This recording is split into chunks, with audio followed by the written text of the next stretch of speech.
Welcome back. आप देख रहे हैं आपके शेयर हमारी राय। इस कार्यक्रम में आप अपने शेयर बाजार से जुड़े सवालों के जवाब पाते हैं हमारे एक्सपर्ट से। आज हमारे एक्सपर्ट हैं mister Pradeep Haldar, CEO PhD capital. Pradeep ji, आपका बहुत बहुत स्वागत है कार्यक्रम में। Thank you ma'am having me for your show and good noon आपको एंड जागरण बिजनेस बिजनेस के सारे व्यूअर्स को। Thank you so much Pradeep. Pradeep, बाजारों के बारे में मैं पहला सवाल क्या पूछूं आपसे, आप खुद ही जवाब दे दीजिए। अ, देखिए, जिस तरीके का मार्केट मैम है, कॉन्फिडेंस नहीं आ रहा है। इनफैक्ट सेलिंग प्रेशर कंटिन्यू है, लगातार एफआईआई की तरफ से सेलिंग प्रेशर। एंड मार्केट ने जो सिग्निफिकेंट सपोर्ट जोन था 25,450 25,500, उसके भी नीचे ब्रेक हुआ है। इनफैक्ट जिस तरीके से अभी ट्रेड हो रहा है, हर एक उछाल में सेल ऑन राइज ही व्यू रखना है। इनफैक्ट आज सुबह सुबह भी हमारा ऐसा ही व्यू था। अगर 25,350 25,400 कभी भी आपको मिलता है तो आपको उछाल में एग्जिट होने का ही सलाह रहेगा, क्योंकि जिस तरीके से हमने देखा, लास्ट 2 से 3 दिन सेलिंग प्रेशर था, थोड़ा ओवरसोल्ड सिचुएशन में चला गया था, तो थोड़ा बहुत पुल बैक आना था तो आ गया है। लेकिन अभी भी जो है चार्ट खराब है, और इस बार जो लास्ट 2 दिन पहले का जो लो है ऑलमोस्ट 24,950, अगर उसके नीचे क्लोजिंग होता है, हमें लगता है कि इस बार मार्केट 24,500 24,300 भी जा सकता है, क्योंकि अभी सपोर्ट ले रहा है मार्केट 25,000 पे। एटलीस्ट अगर आज का क्लोजिंग 25,150 इसके ऊपर भी हो जाएगा ना, तब भी एटलीस्ट और 2-4 दिन हम हो सकता है कि एक बार कोशिश करें फिर से 25,500 25,400 जाने का। लेकिन अभी अननेसेसरी कोई भी बाइंग साइड पे ट्रेड नहीं लेना चाहिए। और बैंक निफ्टी भी मुझे लगता है कि 59,004 के आसपास का भी है। 58,750 58,700 पे एक स्ट्रॉन्ग सपोर्ट है। अगर इसके नीचे सस्टेन होता है तो बैंक निफ्टी भी फिसलने का हाई पॉसिबिलिटीज है। एंड सेकेंड थिंग, आज फ्राइडे भी है, लास्ट कारोबार है। इनफैक्ट सैटरडे संडे मंडे तीनों दिन मार्केट बंद ही है ऑलमोस्ट। सो मुझे लगता है कि कहीं ना कहीं एक बार थोड़ा पोजीशन कम करना चाहिए। जी, लॉन्ग वीकेंड है क्योंकि 26 जनवरी की छुट्टी भी है बाजारों में, तो उसके चलते हुए आपको जितने हो सके अपने नेकेड पोजीशन को कवर करके जाइएगा। यानी कि पोजीशंस जो है on the both sides, I don't know what your views are about the markets, but yes, हल्का करके जाइएगा पोजीशंस को। कुछ ज्यादा ओपन पोजीशंस, नेकेड पोजीशन जिसे हम बोलते हैं, उससे मत बनाइएगा इस मार्केट में। बाजारों में अगर हम कुछ हरे निशान देख रहे हैं, वो तो है doctor Reddy's, Asian Paints, HUL, Tech Mahindra, TCS. इनमें से कुछ पसंद है? देखिए, डॉक्टर रेड्डीज का चार्ट मुझे सुबह से ही अच्छा लग रहा था। मुझे लगता है कि यहाँ पे एक शॉर्ट कवरिंग मूव चल रहा है। एक बार ये मूव में ना हम्म, आप को ऑलमोस्ट 1285 एंड 1290 तक लेके जा सकता है, लेकिन वो कितना हम्म, सस्टेन करेगा, that is a weak question. मुझे लगता है कि डेट का बाउंस आपको मिल रहा है तो आगे और भी 2 से 4 दिन कंटिन्यू हो सकता है। लेकिन एज ए फंडामेंटल के आधार पे देखा जाए तो डॉक्टर रेड्डीज का chart and fundamental balance sheet मुझे अच्छा लगता है, होल्ड करने का सलाह हम्म, रहेगा। अगर किसी का हम्म। ट्रेडिंग का व्यू है, एक बार आप यहाँ पे 1220 के आसपास का एक स्टॉप लॉस मेंटेन कीजिए, बने रहिए।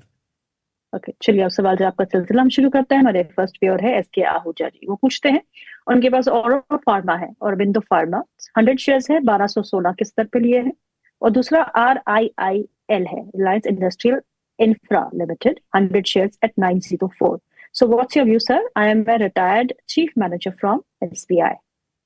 देखिए, Aurobindo pharma I think as a investor ही आप पूछ रहे हो, तो एज ए इन्वेस्टर्स आपको टेंशन करने जैसा कोई सिचुएशन यहाँ पे है नहीं, बने रहिए। एक स्ट्रिक्टली स्टॉप लॉस आपको शॉर्ट टाइम के हिसाब से मेंटेन करना है 972 पे, क्योंकि 972 का जो लो है ऑलमोस्ट 24 फरवरी का लो है। अब उस लो अगर ब्रेक करेगा तो फिर से सेलिंग प्रेशर आ सकता है। लेकिन जिस तरीके का चार्ट है, मुझे लगता है कि एक बार थोड़ा और करेंट जोन से नीचे आपको मिलेंगे। करेंट जोन से आपको 50-70 पॉइंट, अगर और ज्यादा मार्केट पे गिरावट आता है तो 100 पॉइंट मैक्सिमम एक सेलिंग प्रेशर आ सकता है।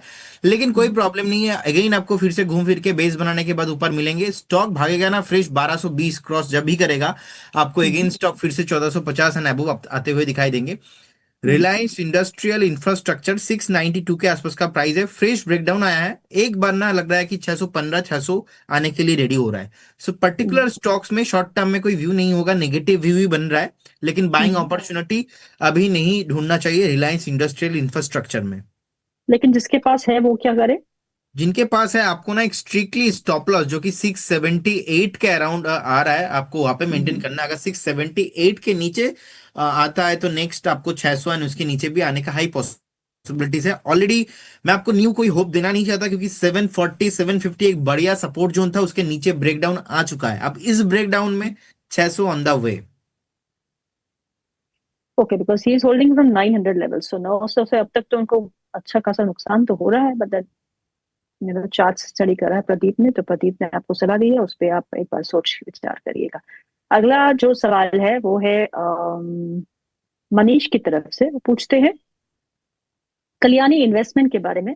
Kalyani investment at 1850, 1850, any bounce back please suggest. कोई बाउंस बैक आ सकता है या फिर एग्जिट करना चाहिए? कल्याणी इन्वेस्टमेंट, देखिए मुझे लगता है कि पर्टिकुलर स्टॉक आपको होल्ड रखना चाहिए, और हम्म फ्रेश अभी इन्वेस्टमेंट करने का सलाह नहीं रहेगा, लेकिन आप बने रहिए। रिसेंटली एक लो हम्म आया था ऑलमोस्ट 4445 में, वहां पे फिर से एक बाउंस देखने को मिल रहा है। इस बाउंस अगर होल्ड करता है, 4700 को होल्ड करा हम्म जाता है, तो मुझे लगता है कि अगेन हम्म आपको एक बार 5600 एंड 5700 तक लेके जा सकता है। हम्म तो बिल्कुल बने रहने का सलाह होगा। स्ट्रॉन्ग एक रिकवरी आ रहा है, लेकिन फ्रेश बाय करना अभी नहीं चाहिए। ओके। अनुज सिंह का सवाल है, उनके पास वेदांता का शेयर है। वो हमेशा यही सवाल पूछते हैं। उनके पास 500 शेयर है जिनने 266 में लिए हैं। बहुत अच्छा मुनाफा कमा रहे हैं, 166% का प्रॉफिट हो रहा है। क्या करूं, होल्ड करूं या नहीं? ये आप लगभग Anuj sir, if I remember we been asking this from last 4-5 weeks, और तब से भी उठापटक चल रही है, लेकिन Vedanta is at all time high. आज भी ये स्टॉक में अच्छा खासा एक मोमेंटम देखने को मिल रहा है। सो अनुज को क्या सलाह देंगे आप प्रदीप, क्या करना चाहिए? I think ma'am last week भी मैं जब आया था, अनुज जी ने पूछा था, किसी ने तो पूछा हम्म था कि वेदांता होल्ड कर रहा है, और याद भी है 500 क्वांटिटी समथिंग। सो जिस हम्म तरीके का चार्ट है, मुझे लगता है कि बने रहना चाहिए। और एक हम्म डिस्क्लेमर रहेगा, हमने ऑलरेडी हम्म क्लाइंट को रिकमेंड भी किया है, और हम्म मैंने बहुत पहले से रिकमेंड किया था 525 530 के जोन से। एंड आप हम्म होल्ड कर रहे हो उससे भी नीचे के जोन से, आपको इतना बढ़िया मुनाफा हो रहा है। ऑलवेज हम्म मेंटेन ए स्ट्रिक्टली ट्रेडिंग स्टॉप लॉस। मुझे लगता है कि अभी के लिए स्टॉप लॉस 615 के आसपास होना चाहिए। 615 will be your stop loss, बने रहिए। 850 हम्म 900 जाने का हाई पोटेंशियल इसमें है। आप और 1 से 2 क्वार्टर वेट करके जाइए, आई बिलीव आपको इजीली बहुत जल्दी 800 अबव प्राइस मिलेंगे। ओके। अगला सवाल ले लेते हैं, राजू कुमार प्रसाद जी का सवाल है। वो पूछते हैं कॉनकॉर के बारे में। कॉनकॉर है उनके पास 490 के भाव पे लिया है, और पटेल इंजीनियरिंग है 27 पे लिया है। लॉन्ग टर्म के लिए क्या स्टॉप लॉस होना चाहिए और क्या व्यू है आपका? देखिए कौन कौन में लगातार एक सेलिंग प्रेशर इसमें आ रहा है, और जिस तरीके से हमने देखा 50 moving and 100 moving, in fact 200 moving average के नीचे आ चुका है। सो मुझे लगता है कि हम्म अगेन 200 मूविंग एवरेज के ऊपर सस्टेन करना बहुत इंपॉर्टेंट होगा स्टॉक के लिए। 550 रहेगा 200 मूविंग एवरेज का प्राइस। तो इसके ऊपर सस्टेन करने में फिर से इसमें मोमेंटम देखने को मिल रहा है। जिस तरीके का एक यहाँ पे बेस बन रहा है, मुझे लगता है कि स्ट्रिक्टली स्टॉप लॉस आपको मेंटेन करना चाहिए। ऑलमोस्ट 475 में, ज्यादा दूर नहीं है, 489 चल रहा है, 475 में एक हम्म स्ट्रिक्टली स्टॉप लॉस मेंटेन कीजिए एंड बने रहिए। लेकिन यहाँ पे कुछ भी बेस फॉर्मेशन नहीं हो रहा है, चार्ट वीकनेस हम्म है, लगातार नीचे आ हम्म रहा है, आपको स्टॉप लॉस के साथ ही एग्जिट करने का बारे में सोचना चाहिए। हम्म। जी चलिए, अगला सवाल जो है वो है प्रीतम सिंह की तरफ से। पूछते हैं एक्वस लिया है, AEQUS, एक्वस लिया है 163 पर, और IFCI लिया है 68 पर। बताइए आप क्या करें? देखिए एक्वस में आईपीओ बेस जब हुआ उसके बाद ये नीचे आ गया, सो सस्टेन हुआ हम्म नहीं। मुझे लगता है कि हम्म इमीडिएटली ना आपको एक बार एग्जिट होना चाहिए, अदरवाइज स्टॉक हम्म आपको 110 5 में भी मिल सकता है। और हमने ऐसा बहुत स्टॉक, सारे स्टॉक्स में देखा, जो अपने आईपीओ हम्म बेस के ऊपर सस्टेन नहीं होता है। न्यू एज कंपनीज होता है, न्यू लिस्टेड कंपनीज होता है, और इनफैक्ट बहुत बढ़िया बढ़िया कंपनीज लाइक एलजी इलेक्ट्रॉनिक्स, अगर हमने देखा टाटा टेक्नोलॉजी हो गया, हाँ उसके बाद हमने अभी रिसेंटली देख लिया एचडीबी फिनेंशियल्स में भी देख लिया। तो there are lot of stock, उसमें हमने देखा है कि स्टॉक आईपीओ बेस उसके ऊपर सस्टेन ना करने में क्या होता है, क्योंकि मार्केट हम्म एनवायरनमेंट उतना बढ़िया है नहीं, तो मुझे लगता है कि आपको एग्जिट करना चाहिए। सेकेंड स्टॉक आपने क्या बताया मैम? सेकेंड स्टॉक जो है उनका वो है IFCI। ओके, देखिए आईएफसीआई में बेसिकली जो एनएसी का लिस्टिंग है, इसके चलते थोड़ा बहुत भाग रहा था, तो मुझे लगता है कि शॉर्ट टाइम में जितना भागना था हो चुका है। अगेन आपको एक बार 51 52 आते हुए नजर आएंगे, तभी 57 के आसपास का प्राइस है। मुझे लगता है कि आपको एग्जिट करना चाहिए, अदरवाइज 50 ऑन द वे, क्योंकि शॉर्ट टाइम में जितना चलना था लगा था, 2 से 3 दिन चल चुका है स्टॉक। ओके, अगला सवाल जो है वो है अनुज जी एक बार फिर आपसे सवाल पूछते हैं। आपका हीरो मोटोकॉर्प पे क्या व्यू है? Can I add at current market price? My buying is at 4100। 4100 पे तो उनके पास है, क्या वो ऐड और कर सकते हैं करंट लेवल्स पे और एक साल का व्यू लेके? जी आप ऐड करके जाइए, क्योंकि फंडामेंटली बहुत ही बढ़िया कंपनी है। अगर हम ऊपर से थोड़ा देखेंगे, अभी अच्छा खासा नीचे भी आया है स्टॉक। अगर ऊपर से हम टॉप से कैलकुलेट भी करेंगे, हम देखेंगे मोटा मोटा स्टॉक मैं देख पा रहा हूँ ऑलमोस्ट 10%, 12, 13, 14% नीचे है अभी। तो अच्छा खासा हम्म। नीचे भी है। और स्टैगर मैनर पे आप एवरेज कीजिए, ऐसा नहीं है कि आपको तुरंत अभी एवरेज करना है।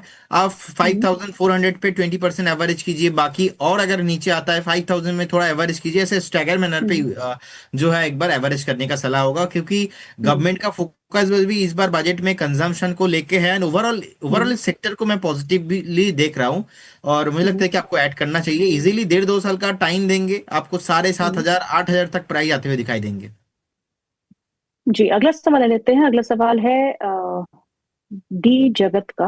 वो पूछते हैं BEL 90 शेयर है 415 के भाव पे। MM फॉर्जिंग्स 50 शेयर है 418 के भाव पे। ओरियंट सीमेंट 200 शेयर है at the rate of 175। So he has 3 shares. एक है भारत इलेक्ट्रॉनिक्स 414 पे, MM फॉर्जिंग 418 पे, और ओरियंट सीमेंट एट 175। तीनों ही स्टॉक्स पे क्या करना चाहिए? अब देखिए BEL मुझे लगता है कि बने रहना चाहिए। जिस तरीके का अभी गवर्नमेंट का एक व्यू हो रहा है बजट को लेके डिफेंस में, मुझे लगता है कि BEL बहुत ही बेनिफिट हो सकता है। आप अगर मोटा मोटा आपको 7 से 8 महीना एक साल आप वेट करके जा सकते हो, मुझे लगता है कि इजीली आपको 525 530 तक आपको मिलेंगे BEL होल्ड करना है। ओरिएंट सीमेंट 161 के आसपास का प्राइस है। मुझे लगता है कि बहुत ही सिग्निफिकेंट जितने भी सपोर्ट थे और जितने भी प्रोमिनेंट एक्सपोनेंशियल मूविंग एवरेज हम फॉलो करते हैं, सबके नीचे ट्रेडिंग हो रहा है। तो चार्ट वीकनेस है, ज्यादा कंफर्टेबल मैं नहीं हूँ ऐसे छोटे छोटे स्टॉक्स में अभी इस टाइम पे। ऑलरेडी स्टॉक नीचे है। देखिए अगर आप लॉस में है, 30% 35% लॉस में है, तो बेचने की कोई जरूरत नहीं है। फाइनल स्टॉप लॉस आपको 125 में मेंटेन करना है, लेकिन फ्रेश बाय करना किसी को भी नहीं है। फॉर्जिंग में 380 का प्राइस चल रहा है, एक बार एग्जिट करने का सलाह रहेगा। स्टॉक भागेगा अगेन 440 के ऊपर क्लोजिंग होने पे, क्योंकि लगातार एक डाउन ट्रेंड था, उसके बाद पुल बैक आया, थोड़ा बेस फॉर्मेशन हुआ अगेन, थोड़ा बहुत यहाँ पे प्रॉफिट बुकिंग देखने को मिल रहा है। और ये प्रॉफिट बुकिंग मुझे लगता है कि नेक्स्ट 3 4 हफ्ता, 1 से 1.5 महीना भी चल सकता है। तो ओवरऑल मैम मेरा ना स्मॉल कैप मिड कैप को लेके व्यू उतना ज्यादा पॉजिटिव है नहीं। और ओके। बहुत टाइम से हमने स्टार्टिंग में पकड़ा था, जिस टाइम पे स्मॉल कैप मिड कैप बहुत ऊपर था, उस टाइम पे मैं ज्यादा मतलब कॉल फ्रीक्वेंसी कम हो गया, स्मॉल मिड कैप पे एलोकेशन थोड़ा हमने कम कर दिया, और कहीं ना कहीं कैश में बैठने का सलाह दिया है। तो ओवरऑल मुझे लगता है कि बजट को लेके मैं बहुत ही होपफुल हूँ। अगर यहाँ पे कुछ बढ़िया अनाउंसमेंट नहीं आएगा तो मार्केट में नेक्स्ट बूस्ट नहीं मिलेगा। ओके, अगला सवाल जो है वो इब्राहिम जी का है। वो पूछते हैं ई पैक ड्यूरेबल्स के बारे में। उनके पास 365 का बाय प्राइस पे है। वो प्रोटियन ई गवर्नेंस के उनके पास जो शेयर है वो 1200 के दाम पे पड़े हुए हैं। तो दोनों ही स्टॉक्स पे क्या नजरिया होगा? देखिए प्रोटेन ई गव टेक्नोलॉजीज है फुल हम्म। नेम। हम्म। सिक्स हम्म। सेवनटीन के आसपास का प्राइस चल रहा है, ऑल टाइम लो में आ चुका है। मुझे लगता हम्म। है कि स्टॉक करेंट जोन से भी 25% 30% नीचे आने का पॉसिबिलिटीज है। सो हम्म। एक बात देखिए आपको कहाँ पे एग्जिट करना है, लेकिन व्यू स्टिल नेगेटिव है, अवॉइड करने का हम्म। सलाह रहेगा। और सेकंड स्टॉक आपने बताया ई पैक ड्यूरेबल, अभी जी। 238 के आसपास का प्राइस है। आपको 215 के आसपास का स्ट्रिक्टली स्टॉप लॉस मेंटेन करना है, बने रहना है इसमें। आप हम्म। बने रह सकते हैं, एटलीस्ट आई बिलीव थोड़ा बहुत आपको रिकवरी मिलेंगे अगर स्टॉक 265 एंड एवो एक बार क्लोजिंग चाहिए, जो कि अभी तो नहीं हम्म। लग रहा है कि इमीडिएट लेवल पे आपको क्लोजिंग मिलेंगे। स्टॉप लॉस के हम्म। साथ ही बने रहने का सलाह होगा। दोनों स्टॉक में ही फ्रेश बाई करना नहीं है, आपको अवॉइड करना है। हम्म। ओके,